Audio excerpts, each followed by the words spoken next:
channel, and today we're out hawking with Zeus the golden eagle and Kyle the falconer. Kyle's flying Zeus, and I've carried that guy around for 7 winters, and I can honestly say it's a lot easier to walk on plough not carrying a bird that weighs nearly 9 pounds. Enjoy the rest of the video. What you need, isn't it? But they're dark blue. When we went out with Carly, she was wearing the brightest blue. Blonde hair blowing in the wind. He's never liked blue.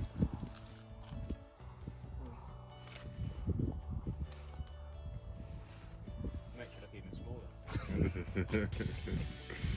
I don't look that big. It's just How much do you weigh? weigh? He's £9, 9.5. 9 and a quarter.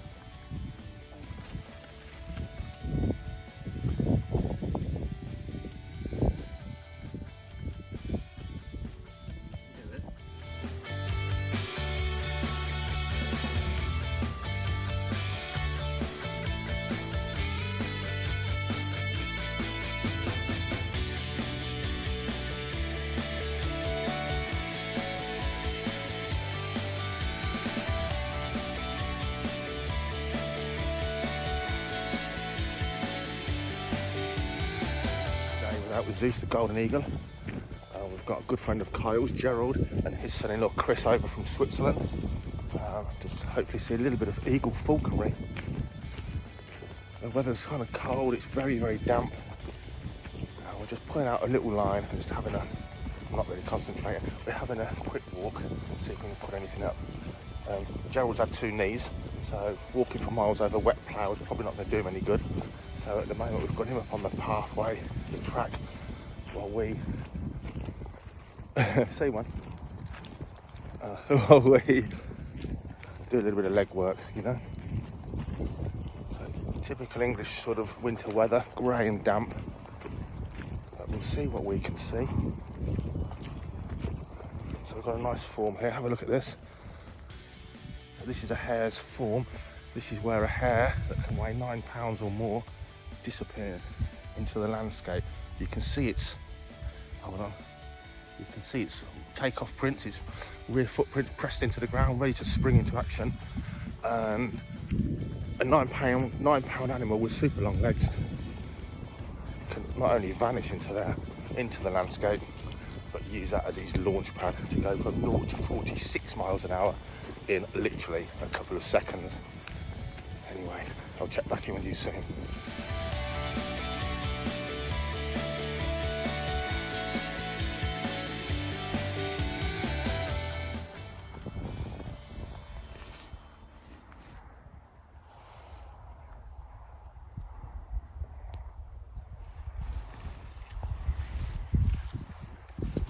A really silly question for someone who knows nothing about falconry. What's the purpose of the hood? It keeps the bird calm, Yeah. and that's a massively generalisation. So it might keep the bird calm when you're training it. If you get in a situation that might frighten the bird, you don't want to get it terrified and stressed, and put the hood on. So out of sight, out of mind is a falconry saying. For the purpose of this, it's a hunting hood, it's a slip-on hood. Some of the hoods have braces that kind of tighten up. There's a hare on the horizon there. This is like a slip-on, so it's quick release. A little bit too quick there because Kyle's just accidentally fumbled it. But if this bird's a long-range predator, I don't know if you can see there's a hare on the horizon. It's not the selected hare, and it's also going upwind, and it's got a massive head start, so it's unlikely to catch that. But the eagle will just see that and go for it, and it would see that 5 times that distance, and it would still want to chase it because it's a long distance predator. And Kyle wouldn't let it. There's hares frolicking over there. Kyle wouldn't let it go, so you're going to end up with an eagle that's trying to go and chase its prey. That's what its job is. Yeah. And the falconer holding on to the eagle, so the eagle's going to hang upside down from the jesses, get very tired and very stroppy. It's like, hang on, what do you want me to do? Do you want me to chase the hare or not? You know. So in this situation, it keeps it calm, but it also means we can be selective with the quarry.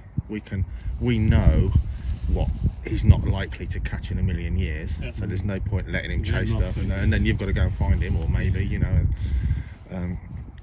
and also because we don't live in the mountains of Scotland where there's a low population, just the common sense, when you're flying a bird that big, you want to judge what it's going to be slipped at, because there could be someone with a sausage dog walking down the hedgerow. So there's no footpaths here, there's no public right of way, but you still see people walking their dogs around here that shouldn't be on the land, so you can't say, oh, there is no pub.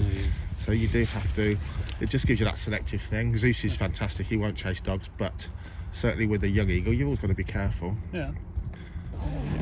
Kyle's trying to get upwind now because I'm being told. So no idea. My eyes are not that good. So with a, I think Tom's going to flush it. So a hare is always nearly going to run uphill and upwind. And so it just instinctively knows that's going to drain its attacker, whether it's an attacker on the ground or in the air, uphill and into the wind. Is its immediate reaction. And it will often run straight to the beaters if it's upwind, to get away from the pursuer. You can get upwind and you can get uphill, but there you go. So you can still, it's still amazing how much it can go wrong. So that bird's just pulled off of that. So there's something, he's not in the right frame of mind today, that bird. So he's just pulled off, and there's no reason for that at all. It was a good slip, you know. From the point of view of giving chase, it was downhill and downwind. He might switch on, he might not. Might be overweight. I don't know what he weighs this morning. I'll have to ask Kyle, but we'll find out. But that's a disappointing, because that was a perfect slip.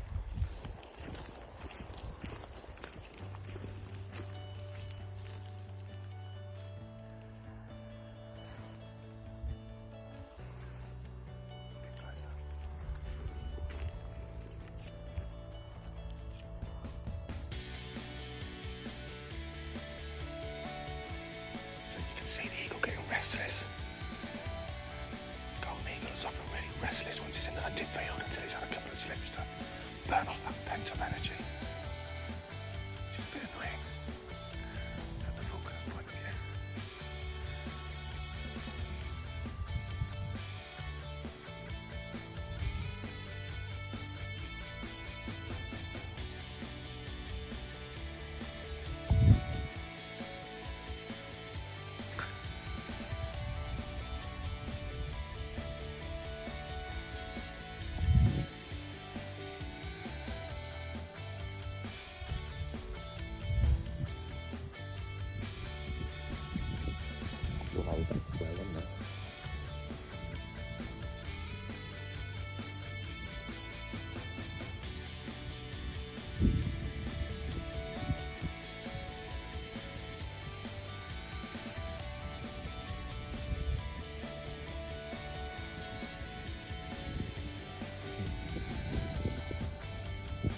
Suddenly the wind gets up to full strength. Third one in the distance, did you see that one? Sneaking on. You might find if you're in this kind of mode, you'll press about 2 or 3 times and then it'll switch on and it'll get into gear.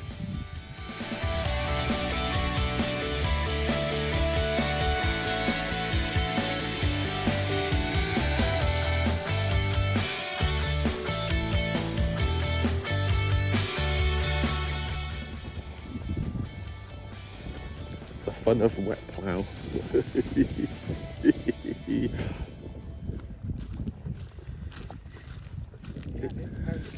Scratched it.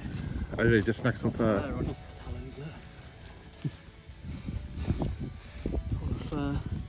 That was a better slip, Kyle. He actually meant to catch that one, didn't he? That's it. If there's no one else who's line of sight, he doesn't get distracted.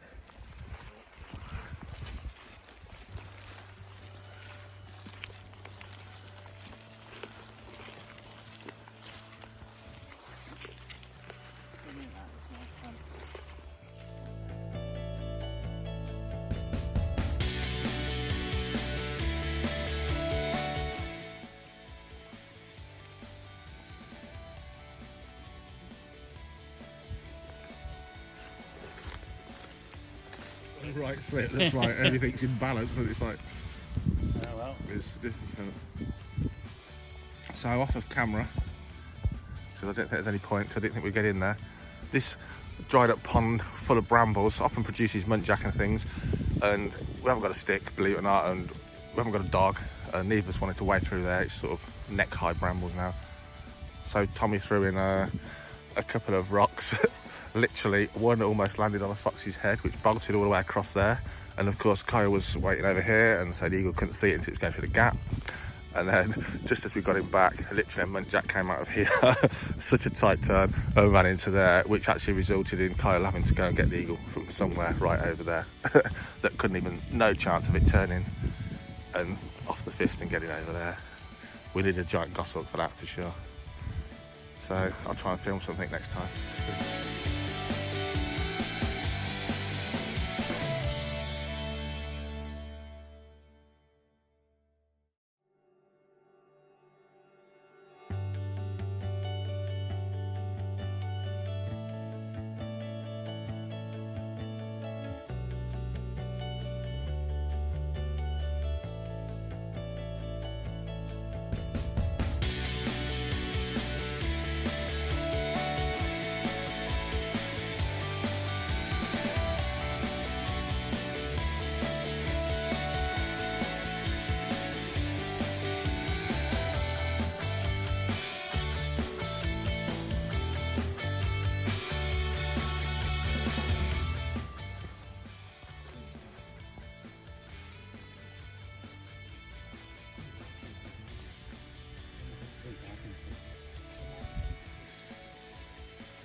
Oh yeah, I see him.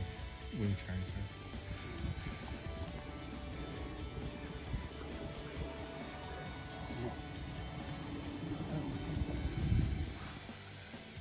Where is it, Kyle?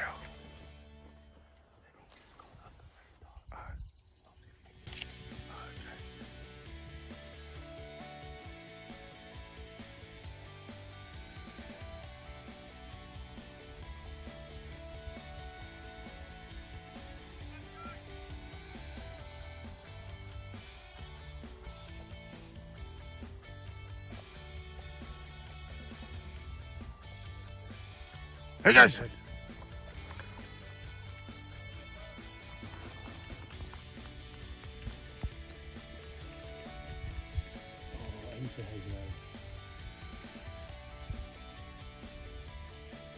And there's that. Did you hear the thud? Oh, did he have a go? Yeah. I thought it probably just hit the undergrowth.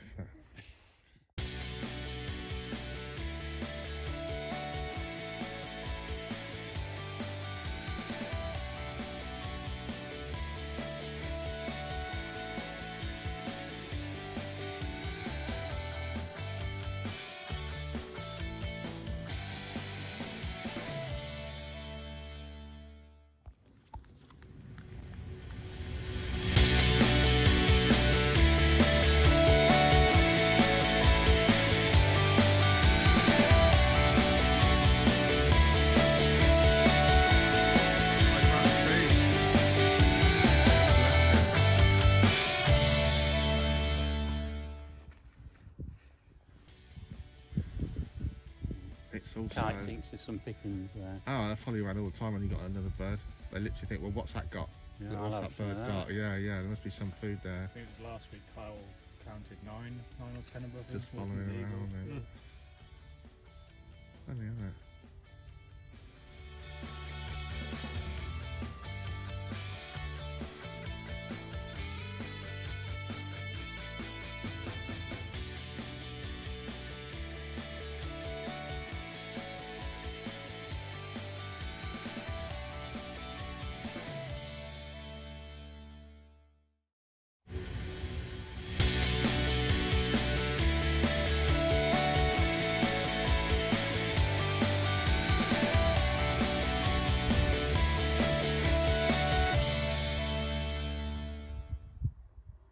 keen-eyed amongst you certainly may have spotted some of the kit being carried around by either Kyle or Tommy. Obviously a receiver for the telemetry, the transmitter to collect the signal from the bird's transmitter should it go a bit errant, and also a small spotting scope, a thermal imaging scope. And it's funny how times change. So the first couple of years when I hunted with Zeus, it was myself and him, which is very difficult walking fields on your own because hares sit very, very tight, especially if there's just one of you in acres and acres of field, so finding them was very difficult. And then I progressed to Elsie, the German short-haired pointer, and working so well on the whistle, she would sort of zigzag across the fields to the whistle left and right. Now, hares don't produce the same sort of smell as game birds do for her nose to find, and they're much more difficult to smell and find, although she's certainly pointed plenty of them in a time. But just the actions of her running ahead left and right bumps them up and helps me find them. And modern technology's crept in, so it has in many aspects of falconry. We certainly wouldn't rely on bells now to find our hawks as the only thing. We absolutely always use electronic transmitters to help track an errant bird. And equally, people might use binoculars to help them survey the landscape for game. And things have moved up. And some of the lads are using thermal spotting scopes. Now, I was certainly on the fence with these. You know, is it sort of taking the sport out? Is it cheating? And actually going out with these guys, seeing them use this in action, it certainly makes a dog redundant to quite a degree. But what it does do, instead of having a line of helpers forming a sort of a beating line, walking the fields, obviously the more of you there are in a line quietly walking the fields, the more likelihood you're going to bump up a hare. This sort of negates the need to do that if the weather's cool enough. It's picking up the heat signature of the hare, so the cooler the weather, the cooler the ground, the more it stands out. And it actually means you can not only be selective, you're not actually walking over lots and lots of land, probably disturbing hares that you weren't going to fly anyway. And I think they've certainly got a place if they use sort of judiciously. Certainly from what I've seen with the lads, it enables you to walk around the edges of fields, so you're not trampling across them, and to say you're not disturbing the hares willy-nilly. You're being quite selective on the ones that you decide to fly or you don't. So yeah, I've gone from being on the fence to thinking in the right hands, this bit of equipment is just another bit of falconry technology that can actually benefit the falconer because they're not walking as far if they don't want to, not just traipsing sort of haplessly across the fields. They're also benefiting the hares indirectly through a much sort of lower, a lack of disturbance. So yeah, I've gone from thinking, you know, it's kind of cheating to now having, like everything, isn't it? It's you have an opinion, and then when you actually sort of experience the thing, that whatever it is for real, certainly your opinions can change. So yeah, it's very interesting. It was interesting for me to actually see the lads using their modern technology, obviously it's another generation of falconers, in a way that I found very acceptable, that before that I wasn't actually as sure about. Enjoy the rest of the video.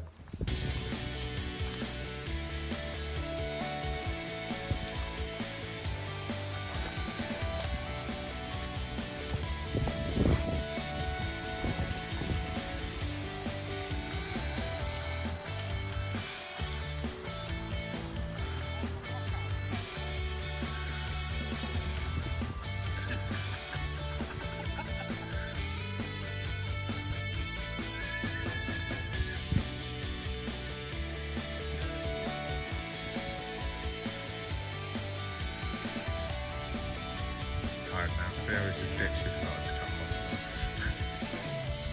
Come and get me, Dad. on. Yeah. Sometimes you need to do a bit of creeping around to get in position, because on a hillside the eagle's never going to catch the hare flying up a steep hill. So it's often good to get a bit of, try and balance the scales a tiny bit and get the eagle up on the top of the hill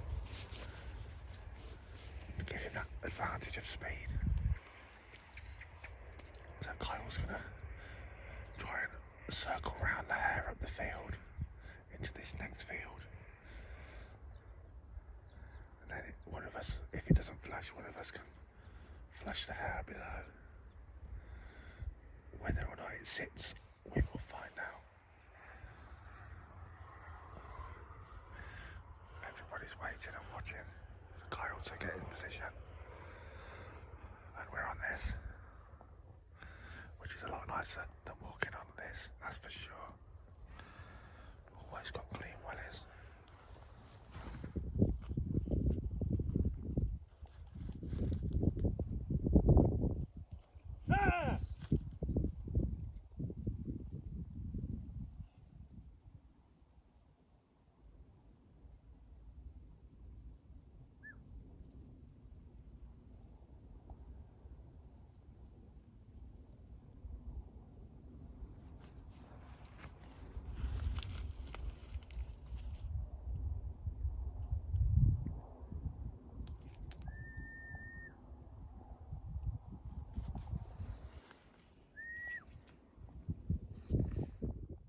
Oh!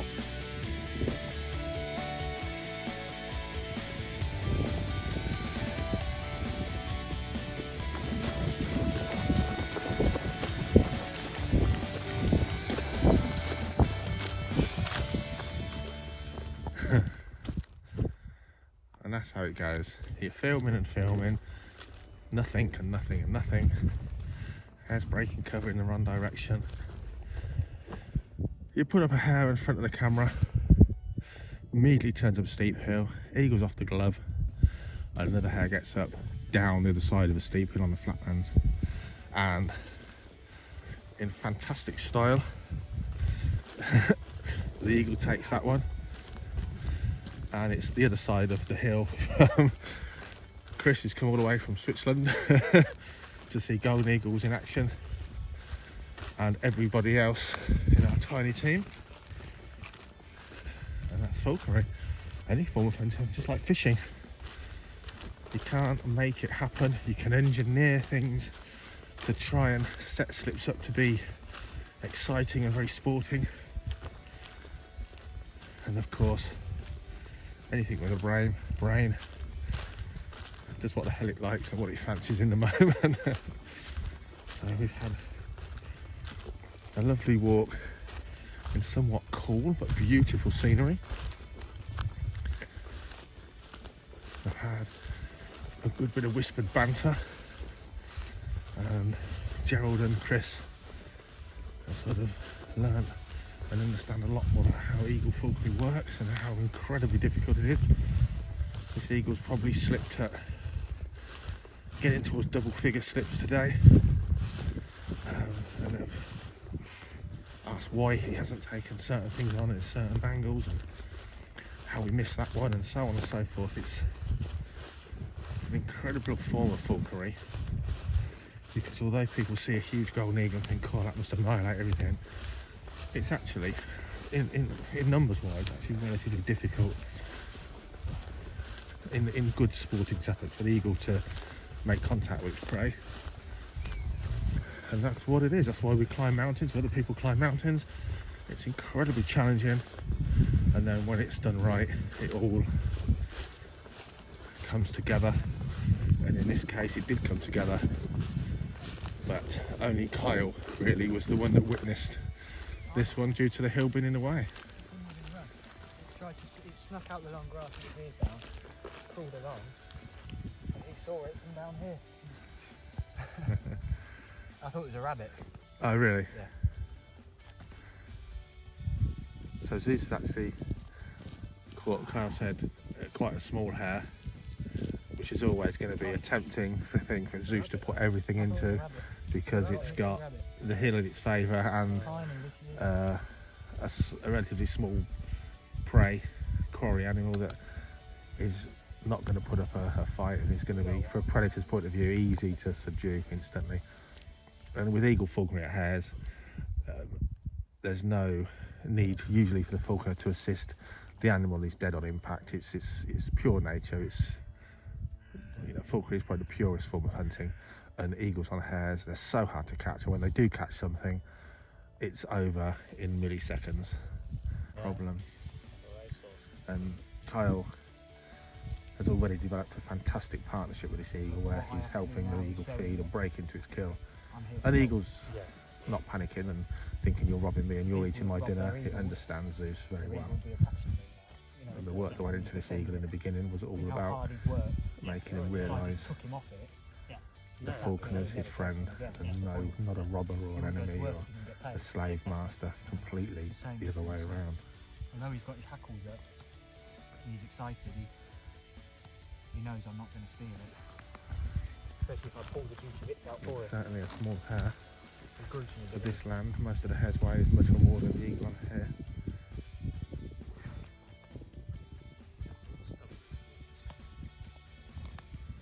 And of course, from the eagle's point of view, this is a fantastic result. He's worked incredibly hard today. Not for that one. No, not for that one. Carl said it's downhill and it's small, so he's actually said it's not the most sportive. The army crawled out the grass with his ears down. But of course, for any predator, this is a top result. He'll eat the bone. He's worked hard, The direct just like a source of wild calcium. predator. Lots and lots of His stomach failures, juices can dissolve bone. despite putting in the effort, He can dissolve lead in his tummy. And now juices he's are that strong.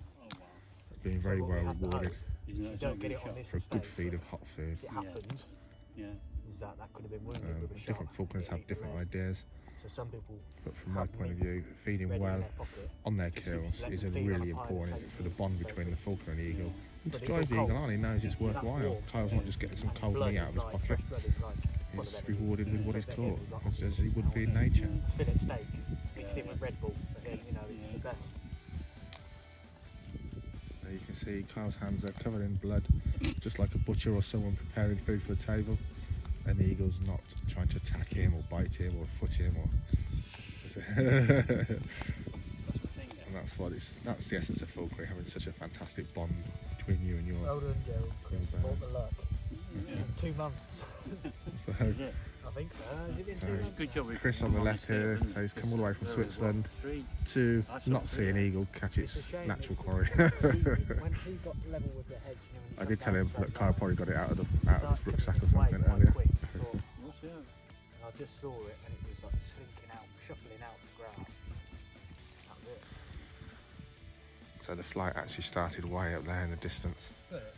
Kyle on top of that hill, and we slipped to the hare that came out below those trees and ran completely the opposite way. Just at the same time as the bird was unhooded, this small hare moved down here If they were all like that, I wouldn't do it. It'd be boring. and was a much more favourable animal to chase. So again, there is blood there, and there would be tonight when my wife's cooking tea, she's cooking meat, there'll be blood there. It's no different, is it? No different whatsoever. The only difference is we know how this hare has lived, and it's had a good life, and as death goes, a very good death, which isn't a nice easy thing to say. Think about where your meat comes from, how it's been kept and how it's died. I can assure you, if most of you actually saw how your meat was killed, you wouldn't eat meat again. And I don't say that lightly as a meat eater. So fantastic scenery. And the person that's vilified, of course, by political bodies, the gamekeeper of this estate, is the custodian. Everything here is done for wildlife management. Of course, he has to manage his pheasants. He doesn't shoot the pheasants here himself. And he does a lot for wildlife by managing the ground for pheasants. But what people don't realise, he does a lot for wildlife, managing the ground purely for wildlife. The insect and bird species on the estate is very, very good indeed, much better than surrounding land.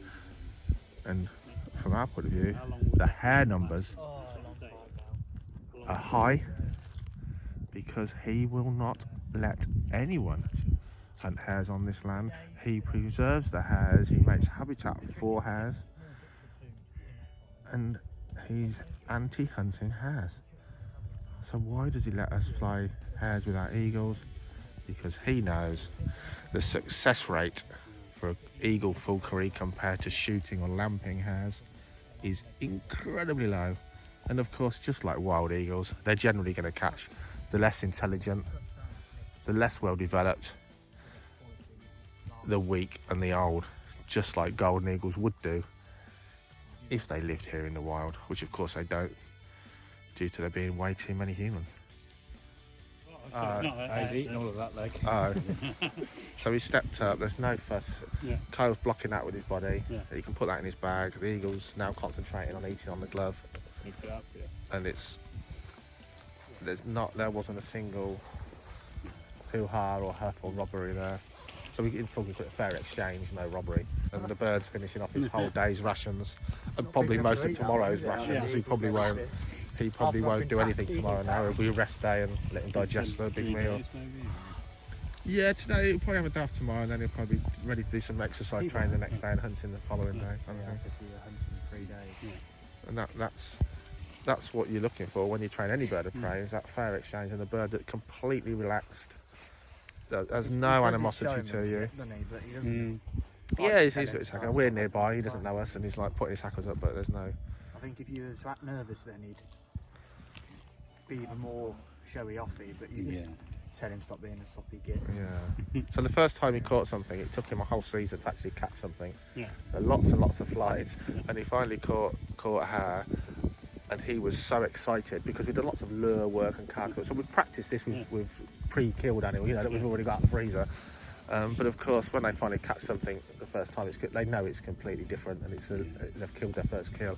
So the adrenaline is coursing in them. And I rushed up to help as normal, and the first thing he did was put his talon right through my hand and out the other side to think, what the hell are you doing? Get your hands off my dinner, And the thing is, you can't. There's no retaliation. You understand you better, and what you do then is you let go eventually. Jay was with me. He keeps telling us about this story. He said, "Oh, Dave, what shall I do? Shall I help you?" And we were like, "No, just relax." And then he'll let go of your hand eventually and carry on what he's doing. And once they understand you're there to help them, and you're rushing to help, not rushing to steal, their mentality changes. And he's a lovely boy. Now and again he'll have a funny. The hormones will be running or something, and then he'll have one where he gets all his hackles up and gets a bit stroppy. But generally, really, from that first one onwards, he's been a good boy. And certainly a formidable creature, a golden eagle, with its hackles up, and it's So he's going to swallow that, and he'll digest all of that bone in there. Within 24 hours, there's calcium into his system. I think you'll be made a phone call to let us on here. Yeah. Thanks to Steve for letting us on this field, and it's a good job Kyle did have that one in his bag, and he slipped it out just at the right time when you couldn't see. Pocket-sized hair. On our breeding program. So he's so relaxed. Carl's just cleaning his beak. Clean his hand on his beak. Eagle slobber to clean my fingers. Nick this, please. I want to clean my hands up. He just tells him it's done. He's done then, doesn't it? Yeah, he knows the food's gone. That's it. And it's all, and like any animal, it's all about habit and routine. And getting in that routine, they understand where they are. So okay, he's cleaning my beak. I mean, there's no more food coming, and I've had my fill, and I'll poo on the ground. Better than pooing all over my jumper with a coat like you did earlier. That's it. So he's just having a look, looking for any little scraps. That's it. He sees big crop, so that's his crop under his chin. That's a swag bag full of meat, as you can. That's a whole hair. His tummy's probably the size of a golf ball or so.